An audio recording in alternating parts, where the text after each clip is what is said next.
জ্বালানি হিসেবে ব্যবহার হচ্ছে মাটি। রান্নার কাজে জ্বালানি বা কাঠ নয়, বরং ব্যবহৃত হচ্ছে মাটি। এই মাটি দেখতে কালো বর্ণের, যা জলাশয় বা নদীর তলদেশে পাওয়া যায়। ওজনে হালকা এই মাটিকে রোদে শুকিয়ে ব্যবহার করা হচ্ছে রান্নার কাজে।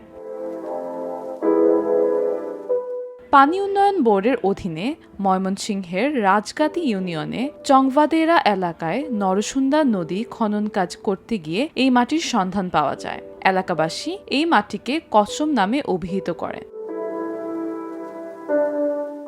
বিনা পয়সায় এই মাটিকে ঘরে এনে রোদে শুকিয়ে রান্নার কাজে ব্যবহার করছেন এলাকাবাসী। স্থানীয় বাসিন্দারা জানান, প্রাচীন আমলের মানুষের বলা কথা, মাটির নিচে চাপা পড়া গাছপালা এ ধরনের মাটিতে পরিণত হয়। পরে এটিকে টুকরো টুকরো করে 15 থেকে 20 দিন রোদে শুকিয়ে জ্বালানি হিসেবে রান্নার কাজে ব্যবহার করা যায়।